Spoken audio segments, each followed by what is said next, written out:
so long is like alchemy.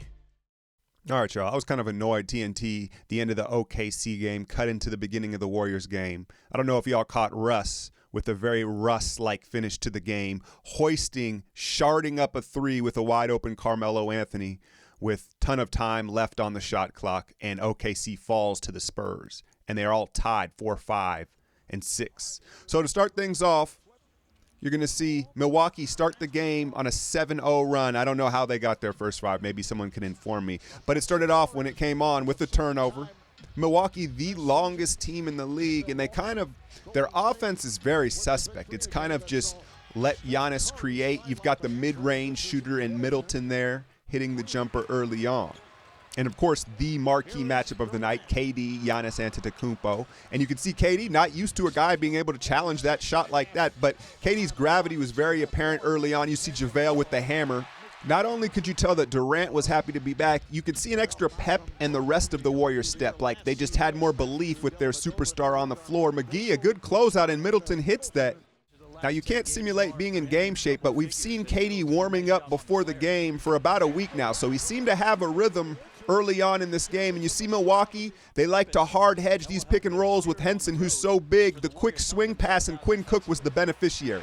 You remember the other night against Indiana where there was no space. He was the focus of the defense, and it showed with his worst shooting performance on the season. But there's another one wide open, and his ability to catch and shoot and play off the ball is going to be key in these playoffs. And then this was like the equivalent of seeing Russ pass the ball at the end of a game. McCall with a first quarter 3-ball. It just doesn't happen nearly enough. But you can see the bench and the crowd, I think everybody aware of how special that was. I hate to say it. JaVale got the start on this night. You see the block there. And watch this lack of a call here. Bledsoe clearly moving. KD expecting the whistle. That's why he threw it up. He doesn't get it. Okay, he doesn't overreact. But this was an accumulation over the night. Now take a look at Giannis. 1 step is the equivalent of 2 steps to a normal player. So he can take 1 step and elevate, or he can take 2 and be completely across the court. The freakishness of Giannis. Take a look at their defense, though. A hard trap, and then the ability to recover with length and athleticism results in a lot of turnovers, especially when you're not on point with your passing like the Warriors were on this night. Here's more Khris Middleton, who is a mid-range specialist. He and Durant shoot the highest percentage in the league from the mid-range. CJ McCollum's got to be in there. I haven't checked the stats. But then take a look at this patience from JaVale. A nice find from Looney, but I'd like to see more patience like this from JaVale. You're so big, if you're patient, everything will open up and you can elevate and score. Sometimes he squeezes shots up in a hurry as if he's a smaller player. Here's one of Durant's 4 first-half turnovers, and that's what really shaped Milwaukee's offense in this game. Here he is one-on-one, and this is as tough as it gets. And I love that KD likes these challenges. Here he gets the and one on Giannis. As you see, the Warriors taking, I believe, their first lead of the game. Now let's take a look at the spacing here. Look at Giannis. If that's not Durant, Giannis comes over and challenges that shot, and that's not nearly as an easy or open shot for Quinn. So that's the superstar effect. Like I had mentioned, KD seemed to have a nice rhythm considering how many games he was out. Now, some of his timing could be in part why he had so many turnovers, but he also just didn't respect the aggression and length of this Milwaukee defense. That's just being too lackadaisical with the ball. Who on fleek in the cut? Bari. Now, Zaza came in, and he really hurt us down the stretch of this first quarter. You see him force the issue here with no chance at all, and then his lack of foot speed on the other end gave up basket after basket. Interim coach for the Bucks is the real-life Mr. Smithers, the white version. See, I'm an OG. All right, back to the game. Take a look at him here with the turnover. So that's back-to-back empty possessions due to Zaza. And then coming down the court here on the other end, you're going to see his lack of foot speed. Terry cuts, and he wants to be there, but no chance as you see Tyler Zeller get the lay-in, a.k.a. the evil Kevin Love.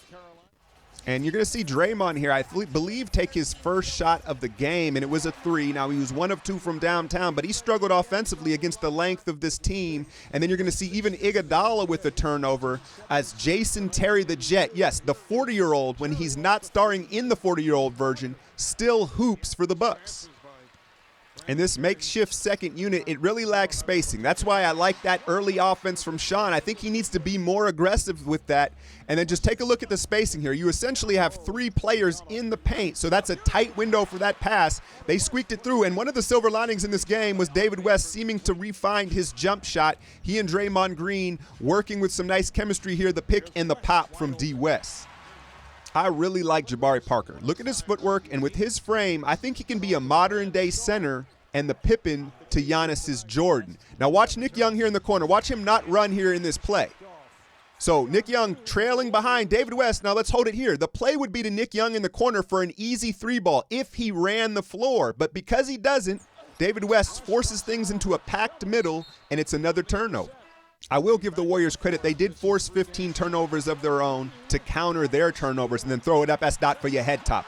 And he had 9 off the bench, and I thought he was more aggressive. Sometimes he gets too passive, and we really need him at this point right now. There's D. West, the patented lean on it.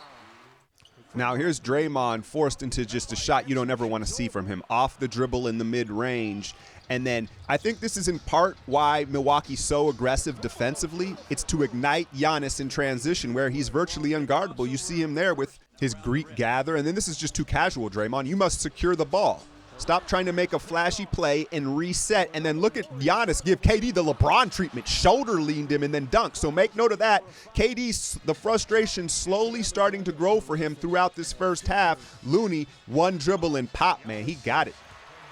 Now, Eric Bledsoe is a leverage player. He's kind of a I play when I want to type player, but when he decides to play, he's dangerous. You see him blow by McCollum with his low center of gravity. He's so strong, he doesn't necessarily have to beat you. There he is penetrating again. Tony Snell with the 3, and I'm going to go ahead and help y'all out here with this. All right, so I've been building the storyline of KD's frustration. You see him try to split the double there. Looney bails him out and finishes at the rim. But peep Giannis go over his back right there and knock him down to the baseline. There was just a lot of physical contact not being called, and there's his 4th turnover. So he's already upset at himself with his lack of ball security, almost from the free throw line. Pause and all that stuff in one line. Giannis taking off. I think he was like 8 of 10 to start the game, pretty much all dunks. And then here we go, the drive, wiggles on him, moves, and then clearly gets racked on the shoulder, and this is where he blows the gasket. And make no mistake, Kevin Durant knew what he was doing. He knows there's a certain line you don't cross. Look, within the game, the whistle hadn't even blown, and he's face to face. And so he goes ahead and gets himself ejected for the 5th time this season. And, you know, I think it was an accumulation of frustration. Yes, he wasn't getting the home whistle or a whistle an MVP should get, but at the same time, he needs to realize his value to the team. He's coming off missing like 10 days, right? And so he just needs to be more mature about the situation. I don't know if y'all caught his Bill Simmons podcast, but I'm going to dive into it on my podcast this weekend. And I think there's just some very telling moments. The boy was tipsy on some wine, and he was very transparent. So I'll cover that this weekend. Anyway, back to the game. You see him getting the umpire heave. You're out of here.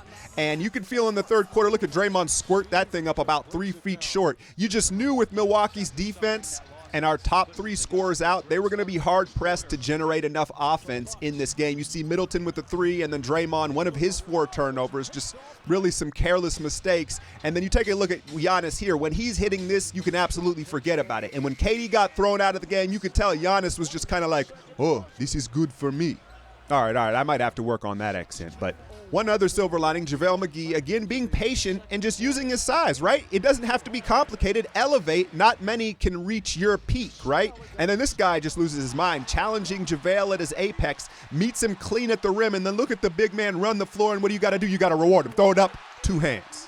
So JaVale with 12 points, getting the start, and then more of Giannis in the post. And I kind of agree with Shaq. You caught him on TNT talking about, never mind the 3-ball. Giannis just needs to master paint scoring with the post and different finishes. Quinn Cook was the sole offense in the second half, the only guy that could create a shot. There's the 3-ball, and that's fine, catch and shoot in space.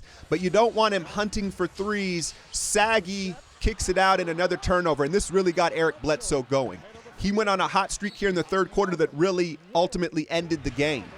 Here's another big boy finish from JaVale and another non-call. Look at JaVale point to the referee like, how does that happen? You think I jump with such velocity? My headband moves? I mean, come on now.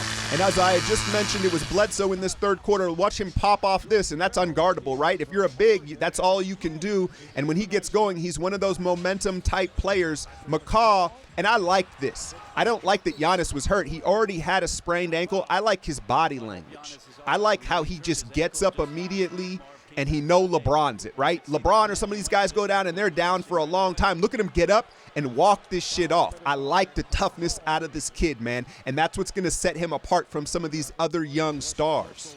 Here's a nice dime from McCall. He had 3 assists on the night, but I think psychologically the Warriors started to check out when Durant, you're facing one of the true great players. There's McCall with his second 3 in Giannis, and it's like you have KD to match it, and when KD was no longer there, I think psychologically it was hard on this young Warriors team. Watch Looney just completely ice Bledsoe. He's like, what are you going to do? I'm not going to move. You can't shoot over me. The patience of Kevon, face-up game in John Henson's face. How does John Henson have the name John Henson and look like a Muppet? Anybody else find that ironic? There's P-Mac Pulley. So what did he have? 12, 3, and 3.